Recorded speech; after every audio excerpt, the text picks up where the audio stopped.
Vous voyez, vous ne pouvez pas vivre cette vie chrétienne sans la puissance du Saint-Esprit, peu m'importe combien vous croyez. Vous pouvez croire et vous pouvez lire la Bible, mais je vous dis que vous ne pourrez jamais vivre cette vie chrétienne, à moins d'être rempli du Saint-Esprit de Dieu. Même Dieu Tout-Puissant ne s'attendait pas à ce que quiconque puisse vivre cette vie chrétienne sans être rempli du Saint-Esprit. La personne qui traite cela comme un surplus, vous voyez comme une glace à la fin d'un repas, en disant ce n'est pas grave, si je n'ai pas eu de glace en plus, j'ai déjà mangé mon repas.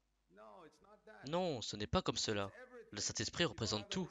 Si vous n'avez pas le Saint-Esprit, vous n'avez rien. Vous avez de la connaissance, vous n'êtes pas meilleur que quiconque dans l'Ancien Testament. Ils n'avaient pas en eux le Saint-Esprit sur l'Ancien Testament. Et je crois que beaucoup de problèmes auxquels les chrétiens font face aujourd'hui ont pour source fondamentale qu'ils n'ont pas recherché à être remplis du Saint-Esprit. Ils essayent de vivre la vie chrétienne et ils vivent une bonne vie comme beaucoup de nos croyants vivent une bonne vie. Et vous pensez que cette personne qui croit en Jésus vit une vie vertueuse et parce qu'elle croit en Jésus, vous dites qu'elle est née de nouveau. Or, une personne non croyante peut vivre une vie tout aussi vertueuse. Mais parce qu'elle ne croit pas en Jésus, vous dites qu'elle n'est pas née de nouveau. C'est insensé. La différence est que le chrétien est rempli du Saint-Esprit. Et je veux vous demander à tous si vous êtes bien sûr d'être rempli du Saint-Esprit.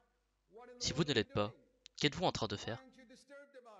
Pourquoi cela ne vous préoccupe pas? Pourquoi cela ne vous inquiète-t-il pas que la puissance du Saint-Esprit n'est pas présente? Par exemple, si vous construisez une maison et vous demandez au siège du fournisseur en électricité de Karnataka de vous fournir en électricité, vous ne la recevrez pas si vous ne le demandez pas. Il en est de même avec Dieu. Vous devez le lui demander. La seule différence, c'est qu'avec Dieu, il n'y a pas de corruption. Vous n'avez pas à soudoyer pour recevoir le Saint-Esprit, et vous n'avez pas besoin d'un électricien ou d'un contracteur ou autre. Maintenant que vous avez fait la demande d'être fourni en électricité, mais il ne vous le donne pas, que faites-vous dans ce cas? Vous dites à votre femme que vous allez rester dans l'obscurité? Non, je n'ai jamais entendu parler de qui que ce soit qui fait cela. Vous vous rendrez continuellement en agence et vous reformulez votre demande. Pourquoi n'allons-nous pas à Dieu de la même façon?